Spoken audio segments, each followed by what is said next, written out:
गोदी मीडिया की धज्जियां उड़ाते हुए मुफ्ती चैनल पर एक वीडियो देखते हैं, आइए उसके बारे में। गैरत ज़दा तो डूब गया एक बूंद में, बेगैरतों को कोई समंदर न मिला।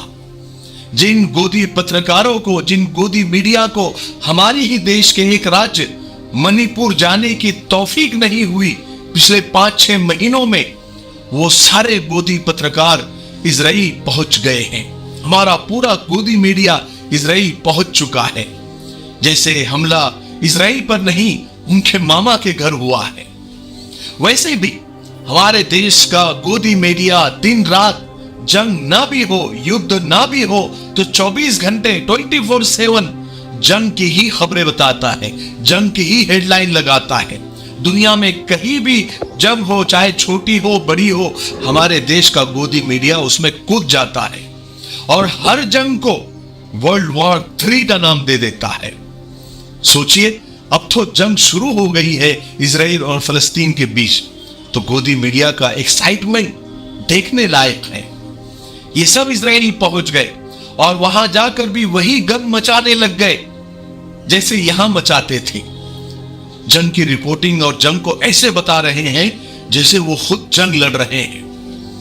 आज भारत के एक रिपोर्टर को आप देखिए, जमीन पर लेटकर नागिन डांस करते हुए रिपोर्टिंग कर रहा है, वो भी इजराइल में। शर्म जब आती ही नहीं तो शर्माए क्या। आज तक की एक रिपोर्टर को तो पैराग्लाइडिंग करके रिपोर्टिंग करने लगी, जिस तरह से हमास ने पैराग्लाइडिंग करके इजराइल पर हमला किया था। एक चैनल जो साल के 12 महीने युद्ध ही दिखाता है, जंग ही दिखाता है, अब तो सच में युद्ध हो रहा है, तो उनकी तो बल्ले बल्ले हो गई। अब आप इस चैनल के थंबनेल को देखिए। इस चैनल पर पिछले कई महीनों से युद्ध के अलावा और जंग के अलावा कुछ चला ही नहीं। टीआरपी के भूखे ये दरिंदे फेक न्यूज भी चला रहे हैं। इसे खबर को आप देखिए, इंडिया टीवी की एक फीमेल एंकर मीनाक्षी जोशी ने ट्वीट किया ये बताते हुए कि देखिए, इजराइल के प्रधानमंत्री ने अपने बेटे को हमास से जंग करने के लिए विदा किया। और ये खबर सिर्फ एक ने नहीं, बल्कि बहुत सारे अनभक्तों के रिपोर्टर ने ट्वीट किया ये बताते हुए कि देखो देखो कैसे इजराइल के प्रधानमंत्री ने अपने बेटे को फौज में हमास से लड़ने के लिए विदा किया। लेकिन झूठ की नाव कब तक चलती है। फैक्ट चेकर मोहम्मद जुबैर ने इस फोटो की पोल खोल दी और कहा कि यह फोटो 2014 का है। फोटो अभी की है ही नहीं। वो तो इजराइल में हर शहरी को कुछ दिन मिलिट्री और फौज की ट्रेनिंग लेने ही पड़ती है, तो 2014 में वहां के प्रधानमंत्री ने अपने बेटे को भी फौज की ट्रेनिंग के लिए विदा किया था। ये उस वक्त का फोटो है। और फेक न्यूज का नेटवर्क आप देखिए कितना बड़ा है, और भारत के लोगों को ये कितना बेवकूफ समझते हैं या फिर बेवकूफ बनाते हैं। आर भारत की ये हेडलाइन आप देखिए कि नेतन्याहू की मोदी से बात, भारत ने भेजी खतरनाक फौज, वर्ल्ड वॉर 3 शुरू। पता नहीं हर बात में इनको वर्ल्ड वॉर ही शुरू करना होता है। वर्ल्ड वॉर और युद्ध और जंग को ये लोगों ने जैसे मजाक बना रखा है। 1 साल से ये वर्ल्ड वॉर कराने के पीछे ही लगे हुए हैं। आपको याद होगा यूक्रेन और रूस की जंग के दौरान भी यही हुआ था। वर्ल्ड वॉर शुरू, मोदी ने कुछ घंटों के लिए युद्ध रुकवा दिया वगैरह वगैरह, ऐसी हेडलाइन बहुत चली थी। और अभी भी यही चल रहा है कि मोदी ने खतरनाक फौज भेज दी, वर्ल्ड वॉर 3 शुरू।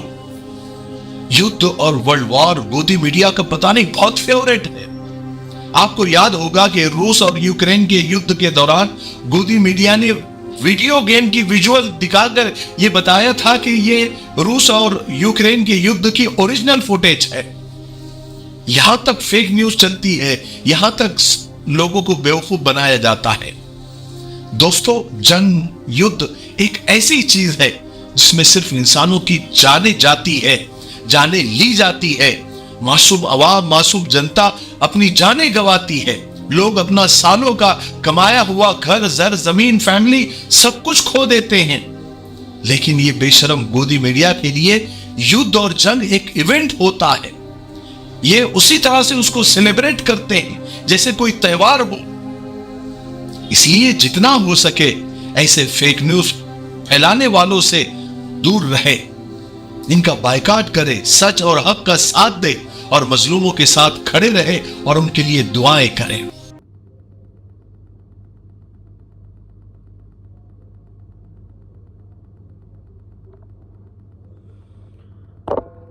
सही बात है। मुफ्ती साहब यही कह रहे हैं कि हम लोग दुआ करें और मजलूमों के साथ रहें।